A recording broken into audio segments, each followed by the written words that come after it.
आणि यानंतर आता आपण सुरुवात करूया 36 जिल्ह्यांच्या बातम्यांना। शरद पवार सध्या नाशिक दौऱ्यावर आहेत। निफाडमध्ये त्यांची आज जाहीर सभा होतीये। या सभेला शरद पवार यांच्यासोबत संजय राऊत हे देखील उपस्थित राहणार आहेत। बीड शहरामध्ये 2 गटांमध्ये तुंबळ हाणामारी झाल्याची घटना घडलेली आहे। कारचा धक्का लागल्याच्या क्षुल्लक कारणातून दोन्ही गटांनी तलवारी आणि काठ्यांनी एकमेकांच्या घरांवर देखील हल्ले केले। त्या प्रकरणी 50हून जास्त आरोपींवर गुन्हे दाखल झालेत। 5 जणांना अटक करण्यात आलेली आहे। बिहारहून मुंबईमध्ये विक्रीसाठी आणलेला 2 कोटींचा चरसचा साठा गुन्हे शाखेच्या कक्ष 4च्या अधिकाऱ्यांनी जप्त केला। अजीज अहमद सिद्दीकी या बिहारी तरुणाला बोरिवलीतनं पोलिसांनी अटक केली आहे। त्याच्याकडनं 7 किलो 40 ग्रॅमचा चरसचा साठा जप्त करण्यात आलाय। चिंचवड पोलिसांनी घरफोडी करणाऱ्या 3 सराईत गुन्हेगारांना बेड्या ठोकल्यात। या कारवाईमध्ये 1 पिस्तूल, 1 जिवंत कारतूस, 3 मोबाईल फोन, 9 घड्याळ, सुगंधी परफ्यूम असा मुद्देमाल जप्त करण्यात आलाय। छत्रपती संभाजीनगरमध्ये उद्धव ठाकरेंच्या पक्षाच्या लोकसभा प्रचार कार्यालयाचं भूमिपूजन झालं। ठाकरेंच्या पक्षातले नेते चंद्रकांत खैरेंच्या हस्ते हे भूमिपूजन पार पडलं। उद्धव ठाकरे गटाचा उमेदवार अजूनही जाहीर झालेला नाही, पण प्रचार कार्यालयाचं उद्घाटन झाल्यानं मोठी चर्चा सुरू झालेली आहे। लोकसभा निवडणुकीच्या अनुषंगानं भाजपनं आता प्रत्येक बूथला लक्ष केलेलं आहे। मतदारांपर्यंत पोहोचण्यासाठी लाभार्थींना मोदीजींचा नमस्कार हे नवं अभियान भाजपनं सुरू केलंय। विधानसभा क्षेत्रात फिर एक बार मोदी सरकारचे 50,000 स्टिकर तर प्रत्येक बूथवरील 11 घरांवर वॉल पेंटिंग करण्यात येणार आहे। राहुल गांधींच्या भारत जोडो न्याय यात्रेवर मनसे नेते संदीप देशपांडेंनी टीका केलेली आहे। 17 तारखेला कोल्ह्यांची कोल्हेकुई ऐकावी लागणार। तुमचं म्हणणं मांडा, मात्र स्वातंत्र्यवीर सावरकरांच्या बाबतीत बोललात तर खपवून घेणार नाही असा इशारा संदीप देशपांडे यांनी दिलेला आहे। मराठा आंदोलक आणि याचिकाकर्ते विनोद पाटील लोकसभा निवडणुकीच्या रिंगणात उतरणार असल्याची माहिती मिळतेय। आपण निवडणूक लढवणार असल्याचं विनोद पाटलांनी जाहीर केलंय, मात्र त्यांना शिवसेना किंवा भाजपतर्फे उमेदवारी मिळण्याची शक्यता असल्याचीही चर्चा सुरू आहे। सांस्कृतिक कार्यमंत्री सुधीर मुनगंटीवार आजपासून 2 दिवसांच्या अंदमान निकोबार दौऱ्यावर आहेत। पोर्ट ब्लेअर इथल्या मच्छीमार मेळाव्याला ते हजेरी लावणार आहेत।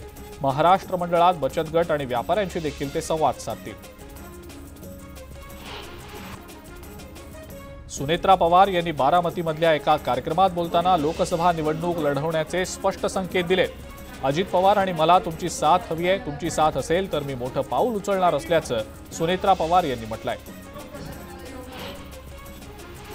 बारामतीमधल्या सिटी इन चौकात अजित पवार यांच्या पत्नी आणि बारामती टेक्सटाईल पार्कच्या अध्यक्षा सुनेत्रा पवार यांचा एक आगळा वेगळा बॅनर लागलेला आहे। या बॅनरवर निर्धार महाविजयाचा असा मजकूर नमूद करण्यात आलेला आहे। सागर काटे या कार्यकर्त्यानं लावलेला हा बॅनर लक्ष वेधून घेतोय।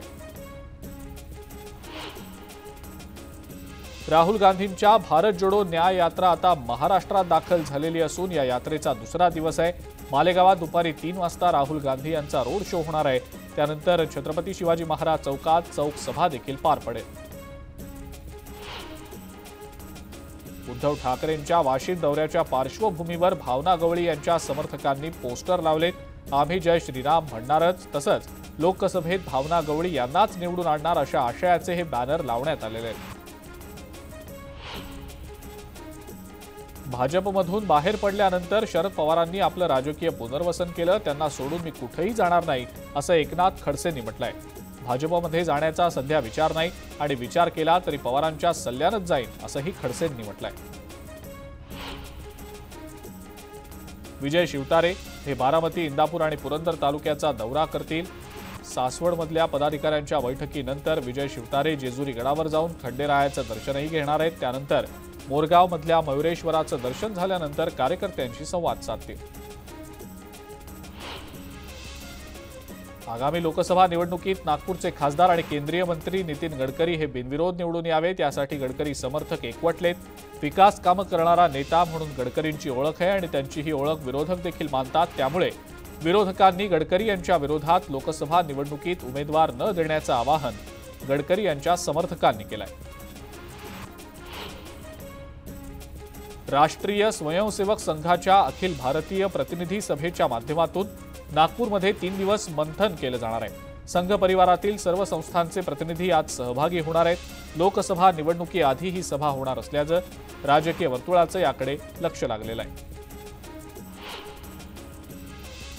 अकोल्याच्या अकोट तालुक्यातील उबाठा गट आणि प्रहार संघटनेला मोठा धक्का बसलाय।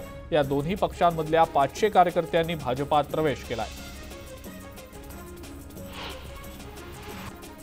सांगली महानगरपालिकेच्या बदली कामगारांनी आमरण उपोषणाला सुरुवात केलेली आहे। महासभा ठरावानुसार बदली कामगारांना कायम करण्याचा स्वतंत्र प्रस्ताव पाठवावा, तोपर्यंत बदली कामगारांना किमान 24 दिवस काम द्यावं आणि कोर्टाच्या आदेशानुसार पीएफ रक्कम जमा करावी अशा मागण्या त्यांनी केलेल्या आहेत। मुळशी तालुक्यातल्या 40 गावांना पाणी पुरवठा करणाऱ्या टाटा धरणात 51.5% इतकाच पाणीसाठा शिल्लक आहे। सध्या उष्णतेच्या मोठ्या झळा बसतायत। पाण्याचं बाष्पीभवन होऊन पाणी आटतंय। धरणातला पाणीसाठा जुलै महिन्यापर्यंत पुरेल असा अंदाज आहे। राज्यभरामध्ये आता उन्हाचे चटके वाढतायत। मालेगावात यंदाच्या उन्हाळ्यातील आजवरच्या सर्वाधिक 40 अंश इतक्या कमाल तापमानाची नोंद झालेली आहे। हवामान विभागानं दिलेल्या माहितीनुसार राज्यभरात सध्या कोरडं हवामान आहे। मार्च महिना सुरू होताच विदर्भातल्या तापमानात मोठी वाढ झालेली आहे। सकाळपासूनच उन्हाचे चटके जाणवत आहेत। दुपारी नागरिक उकाड्यानं त्रस्त होत आहेत। विदर्भातील 9 जिल्ह्यांमध्ये तापमान 39 अंशांच्या पार गेलेलं आहे। सोलापूरमधला तापमान 40शी पार गेलेलं असून उन्हाच्या तडाख्यामुळे सोलापूरकर त्रस्त झाले। मार्चच्या पहिल्या दिवसापासूनच तापमानात मोठी वाढ झालेली आहे। पुढच्या आठवड्यात तापमान आणखी वाढेल असा अंदाज आहे।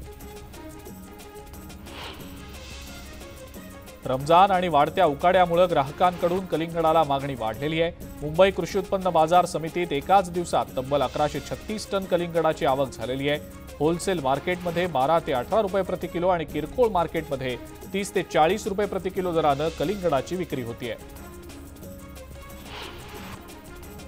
बाजार समितीच्या फळ बाजारात 4 महिने आंब्याचं वर्चस्व असतं।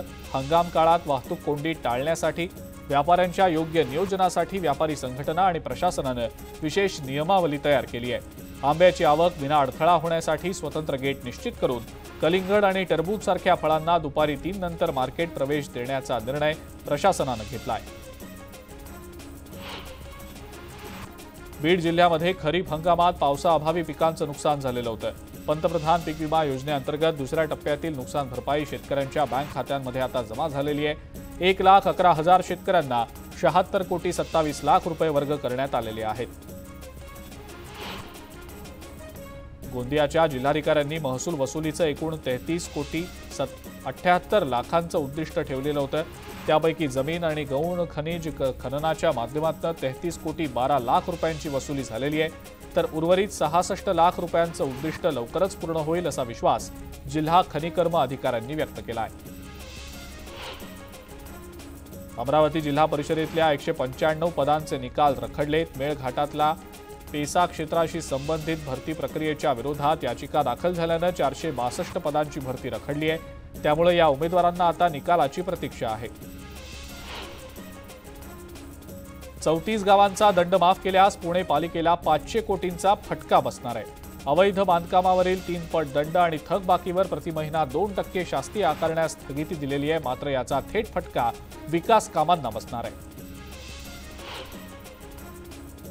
जळगावच्या चोपडा शहरातल्या रस्त्यांची दुरावस्था झालेली आहे। रस्त्यात अनेक ठिकाणी मोठे खड्डे पडलेत। मोकाट जनावरांमुळे वाहनधारकांना मोठी कसरत करावी लागते। मोकाट जनावरांचा बंदोबस्त करावा आणि रस्त्यांची तातडीनं डागडुजी करावी अशी मागणी स्थानिकांनी केली आहे। बीड जिल्ह्यातली विविध देवस्थानं आणि तीर्थस्थळांचा विकास करण्यासाठी प्रादेशिक पर्यटन योजनेतनं 24 कोटी 66 लाखांचा निधी मंजूर झालाय। पालकमंत्री धनंजय मुंडे यांनी यासाठी पाठपुरावा केलेला होता। या निधीमुळे तीर्थक्षेत्रांचा चेहरा मोहरा बदलणार आहे। उल्हासनगरमध्ये गाडी पार्क करण्याच्या वादातनं दोघांना बेदम मारहाण झाली। मारहाणीचा हा सगळा प्रकार जवळच्या सीसीटीव्हीमध्ये चित्रित झाला। मध्यवर्ती पोलीस ठाण्यात गुन्हा दाखल झालाय। पोलीस आरोपींचा शोध घेत आहेत। मालेगावच्या चिखलोहोळमध्ये प्लास्टिकच्या गोदामाला भीषण आग लागली। आगीमुळे कारखान्याचं मोठं नुकसान झालं। 3 तासांच्या प्रयत्नानंतर आगीवर नियंत्रण मिळवण्यात यश आलेलं आहे। शॉर्ट सर्किटमुळे गोदामाला आग लागल्याची प्राथमिक माहिती समोर आलेली आहे।